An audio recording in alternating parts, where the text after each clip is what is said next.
সল্টলেকে বিজেপির মিছিল, সেই ছবি দেখুন। ভারতীয় সেনাকে অপমান মমতার মন্তব্যের প্রতিবাদে বিজেপির মিছিল। সল্টলেকে পতাকা ও পোস্টার হাতে মিছিল, বিক্ষোভ মিছিল বিজেপি কর্মী সমর্থকদের। মিছিলের নেতৃত্বে রাহুল সিনহা। এই মুহূর্তে সেই ছবি রিপাবলিক বাংলায়।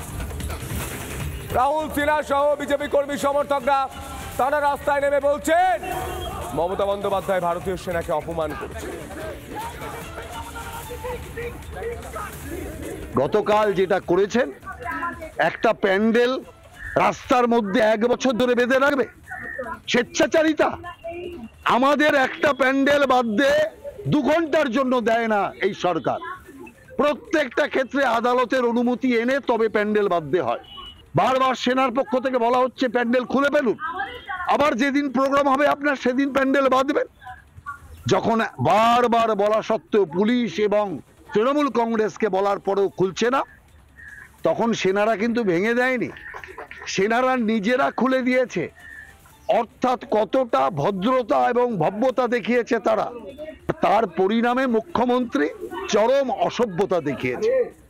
যেভাবে সেনাদের গালি দিয়েছেন, যেভাবে সেনাদেরকে রাজনৈতিক আবরণে রাঙানোর চেষ্টা করেছে, আমি মনে করি মুখ্যমন্ত্রীর কালকের যে বক্তব্য একরকম দেশদ্রোহিতার সামিল। রাহুল সিনহা যে মন্তব্য করছেন, সেই মন্তব্যের প্রেক্ষী হচ্ছে মমতা বন্দ্যোপাধ্যায়ের মন্তব্য। মমতা বন্দ্যোপাধ্যায় প্রকাশ্য মঞ্চ থেকে বলেছিলেন আমাকে দেখে ভারতীয় সেনা পালিয়ে গিয়েছে, এবং তিনি একের পর এক তোপ দেখেছিলেন বিজেপিকে। মমতা বন্দ্যোপাধ্যায় গতকাল কি বলেছিলেন আপনাদের একবার শোনাই, শুনবো।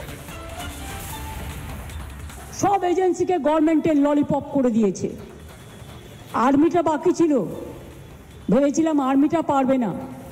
আর্মিকেও যদি মিসইউজ করে এইভাবে, তাহলে নিরপেক্ষতা কোথায় থাকবে? সংবিধান কোথায় থাকবে? মানুষের অধিকার কোথায় থাকবে? সব এজেন্সি তো ললিপপ। ইলেকশন আসলেই তার 6-7 মাস আগে বদনাম করবার জন্য এজেন্সি পাঠিয়ে দেয়। কে না এজেন্সি? একটা কথা বলুন তো, একটা এজেন্সির নাম বলুন যারা নিরপেক্ষ। এরা একটাই পক্ষ, এরা হচ্ছে স্বৈরাচারী পক্ষ।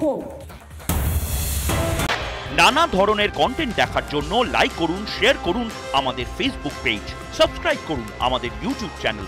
পাশাপাশি অন্যান্য ব্রেকিং নিউজের জন্য অবশ্যই চোখ রাখুন রিপাবলিক বাংলায়।